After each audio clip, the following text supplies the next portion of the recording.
জাহাঙ্গীর খানকে তৃণমূল কংগ্রেসের তরফ থেকে বহিষ্কারের দাবি উঠেছে। দাবি করেছেন ঋতব্রত বন্দ্যোপাধ্যায়, সন্দীপন সাহার। এই মুহূর্তে পিয়ালি আমাদের সঙ্গে রয়েছেন। পিয়ালি কি প্রবীর রয়েছেন আমাদের সঙ্গে। প্রবীর, কি খবর?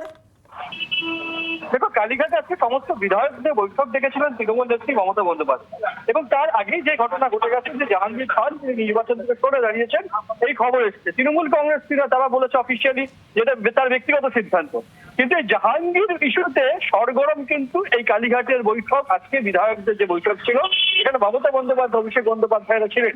সেখানে যেটা সূত্রের খবর জানা যাচ্ছে, তৃণমূলের দুই বিধায়ক ঋতব্রত বন্দ্যোপাধ্যায় এবং সন্দীপন সাহা দুজনেই কিন্তু জাহাঙ্গীর খানকে বহিষ্কারের পক্ষে সওয়াল করেছেন যে কেন জাহাঙ্গীর খানকে বহিষ্কার করা হচ্ছে না। তিনি যখন নির্বাচন থেকে সরে দাঁড়াচ্ছে, দলের ভাবমূর্তির বিষয় এসে যাচ্ছে, এই সময় দাঁড়িয়ে কেন তাকে বহিষ্কার করা হবে না, এই প্রশ্ন আজকে তৃণমূল নেত্রী এবং অভিষেক বন্দ্যোপাধ্যায়ের কাছে করেন বৈঠকের মধ্যেই দুই বিধায়ক ঋতব্রত বন্দ্যোপাধ্যায় এবং সন্দীপন সাহা বলে জানা যাচ্ছে। ফলে বৈঠকের মধ্যে কিন্তু জাহাঙ্গীর ইস্যুতে সরগরম এবং বিতর্ক হয়েছে দুই একটি বলে জানা যাচ্ছে।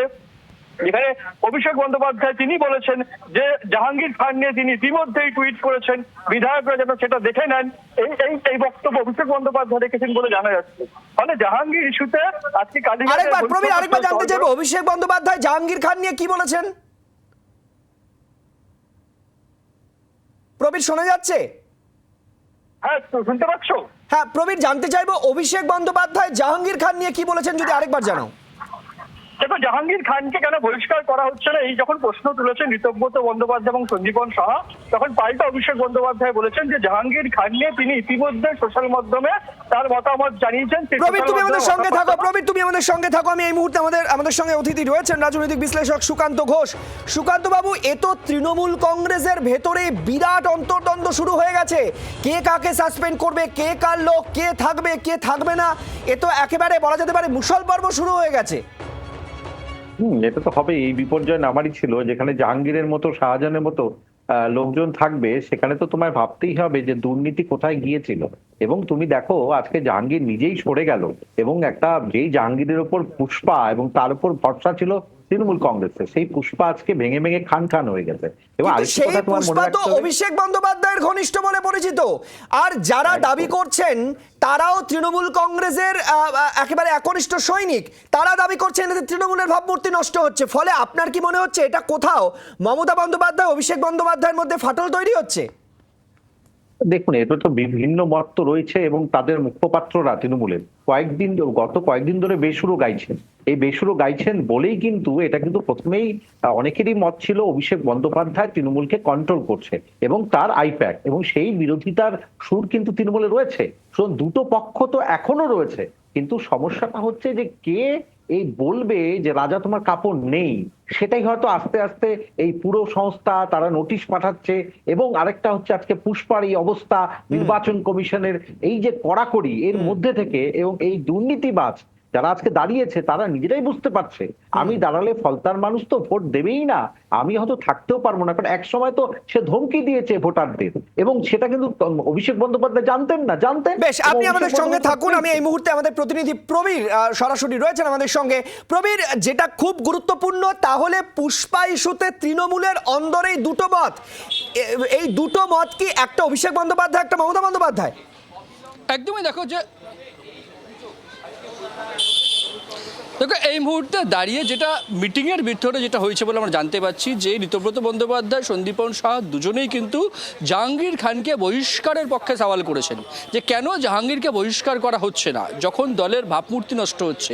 কিছুক্ষণ আগে কুণাল ঘোষ তিনি বাইট দিয়েছেন, তিনি বাইট দিয়ে বলেছেন যে হ্যাঁ, কেন তিনি মাথা ঝুঁকিয়ে নিলেন, এতে দলের ভাবমূর্তির বিষয়। কুণাল ঘোষ তিনি রিয়াকশন দিয়েছিলেন, এবং পাশাপাশি দাঁড়িয়ে আজকে বৈঠকের মধ্যে অভিষেক বন্দ্যোপাধ্যায় এবং মমতা বন্দ্যোপাধ্যায়ের সামনেই ঋতব্রত বন্দ্যোপাধ্যায়, সন্দীপন সাহা দুই বিধায়ক প্রশ্ন করেছেন মমতা বন্দ্যোপাধ্যায়কে, অভিষেক বন্দ্যোপাধ্যায়কে কেন জাহাঙ্গীর খানকে বহিষ্কার করা হবে না, কেন কিসের জন্য করা হচ্ছে না, এই প্রশ্ন তারা করেন। সঙ্গে সঙ্গে অভিষেক বন্দ্যোপাধ্যায় বলেন যে জাহাঙ্গীর খান নিয়ে ইতিমধ্যে তার যে মতামত তিনি সমাজ মাধ্যমে পোস্ট করেছেন, সেই সমাজ মাধ্যমে পোস্ট যেন দেখে নেওয়া হয়।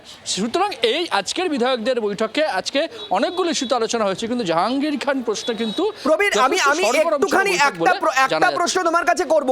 এই আপাতত যতটুকু আলোচনা সামনে উঠে আসছে তাতে কি এটা পরিষ্কার হচ্ছে হচ্ছে জাহাঙ্গীর খান একতরফাভাবে তিনি নির্বাচন থেকে সরে দাঁড়ানোর সিদ্ধান্ত নিলেন, দলের সঙ্গে আলোচনা না করে, তাই এই বহিষ্কারের সিদ্ধান্ত।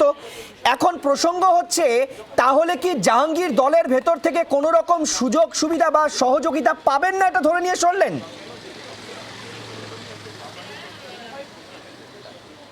দেখো, এরম কোনো সিদ্ধান্ত বহিষ্কার নিয়ে হয়নি, বহিষ্কার নিয়ে সিদ্ধান্ত হয়নি। বহিষ্কারের পক্ষে সওয়াল করেছেন দুই বিধায়ক যে কেন থেকে বহিষ্কার করা হচ্ছে না। তার কারণ তারা মনে করছেন যে এই নির্বাচন থেকে সরে দাঁড়ানোর ফলে দলের ভাবমূর্তি নষ্ট হচ্ছে, বিশেষ করে এই কঠিন সময়। তাহলে যে নির্বাচন থেকে সরে দাঁড়াচ্ছেন, যিনি মাথা ঝুঁকিয়ে নিচ্ছেন, হেরে গেছেন আগেই বলছেন, তাহলে তাকে কেন দল থেকে সরিয়ে দেওয়া হবে? একদমই দলের ভাবমূর্তির প্রসঙ্গে এই বহিষ্কারের দাবি উঠেছে। আর আমি এই মুহূর্তে নকিবউদ্দিন গাজীর কাছে চলে যেতে চাইবো। এই মুহূর্তে একেবারে সরাসরি রয়েছেন ফলতা থেকে আমাদের সঙ্গে। নকিবউদ্দিন, তুমি দেখাচ্ছিলে একটু আগে যে জাহাঙ্গীর শেখের অফিসের সামনে কার্যত শুনশান, একটা মাছি পর্যন্ত নেই, সেখানে লাখ লাখ লোক আগে থাকতো, আর এখন শোনা যাচ্ছে জাহাঙ্গীর খানকে বহিষ্কারের দাবি উঠেছে তৃণমূলের অন্দরেই। হ্যাঁ, এটা বড় প্রশ্নই। মূলত এই যে জাহাঙ্গীর খান ফলতা এলাকায় তার দাপট ছিল যেভাবে, সেই দাপট কিন্তু এখন আর নেই। কারণ তৃণমূল কংগ্রেসের কোনো ফ্ল্যাগ ফেস্টুন কোথাও নেই।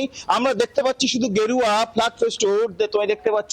এবং তুমি যেটা বলছো যে এই যে এবারে তার দলের থেকে বহিষ্কারের যে প্রত্যাহারের যে বহিষ্কার করার জন্য যে সিদ্ধান্তের একটা যে কথা শোনা যাচ্ছে, মূলত তাকে এই যে তোমার পেছনে আমি অনেক লোককে দেখতে পাচ্ছি, তাদের সঙ্গে একটু কথা বলো। জাহাঙ্গীরের বহিষ্কারের দাবি তৃণমূলে উঠেছে, সাধারণ মানুষ কি বলছেন সেখানে? আমরা একটু সাধারণ মানুষের সঙ্গে কথা বলার চেষ্টা করব যে এই এলাকার মানুষ তারা কি চাইছে। আমরা দেখতে পাচ্ছি এই যে এলাকার মানুষ তারা ঘুরছে এবং স্বতঃস্ফূর্ত ভাবে যারা কথা বলতে পারতো না এক সময় তাদের সঙ্গে কথা বলে। আপনার কি এখানকার মানুষ? আপনার এখানে বাড়ি? আপনার কি এখানে বাড়ি? তো এখানে স্থানীয় মানুষের তারা দেখতে পাচ্ছি যারা এলাকায় তারা শান্তি শৃঙ্খলাভাবে ঘুরছে, কিন্তু সাধারণ মানুষরা যে তাদের স্বতঃস্ফূর্ততা যে জায়গা দেখতে পাচ্ছি, তাদের সঙ্গে কথা বলার চেষ্টা করবো যে এখানে আছে যারা মূলত যে এই ফলতা এলাকায় এক সময় যেভাবে মানুষ তারা ভোট দেওয়ার জন্য যে ভোট দিতে পারতো না, সেই ভোট না দেওয়ার তাদের যে সমস্যা হতো, এখন তারা ভোট দিতে পারবে। সেই এলাকায় কিন্তু আমি এসেছি, যেখানে দেখতে পাচ্ছি বেশ আমরা নজর রাখছি এই ছবির দিকে। এবং এই মুহূর্তে দেখতে পাচ্ছি গোটা ফলতা জুড়ে শুধু বিজেপির পতাকা, বিজেপির ফ্ল্যাগ। ফলে বোঝা যাচ্ছে ফলতার নির্বাচন কি হবে সেটা অনুমান করেই কি পুষ্পা সরে গেলেন, আর সরে গেল। আর এই মুহূর্তে আমরা চলে যাব, আবার আমাদের সঙ্গে রয়েছেন রাজনৈতিক বিশ্লেষক সুকান্ত ঘোষ।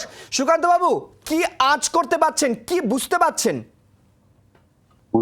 পুষ্পা তো সিনেমার মধ্যেও একটা অ্যান্টি সোশ্যালিস্ট মানুষ, এবং সে পুষ্পা ঝুঁকে গানেই এত বড় নাম নিয়ে এত কিছু তার অবদান, যেখানে প্রতিটা বাড়িতে গিয়ে শাসানো হয়েছিল যে ভোট তোমরা দিতে পারবে না, ভোট দিতে যেতে না পারে যেন, সেটার জন্য বাইক বাহিনী সবসময় তৎপর থাকতো।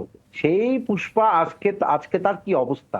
সুতরাং সময় কিন্তু একটা রয়েছে, যেই সময়ে আর ফলতা কিন্তু তৃণমূলের শক্ত ঘাঁটি ছিল, সেখান থেকেই মানুষরা কিন্তু বিদ্রোহ করেছিল যে আমরা ভোট দিতে পারছি না। সেই নাগরিক বিপ্লবের থেকেই যখন বিজেপি বাকি সব জায়গায় ক্ষমতায়, তখন কিন্তু নিজেই বুঝতে পেরেছে, অর্থাৎ পুষ্পা বুঝতে পেরেছে যে ঝুঁকতে হবে, তাই আগাম ঝুঁকে গেল, অর্থাৎ পুষ্পা ঝুঁক গিয়া। অনেক ধন্যবাদ। বাংলার আওয়াজ, বাঙালির আবেগ, জি 24 ঘন্টা।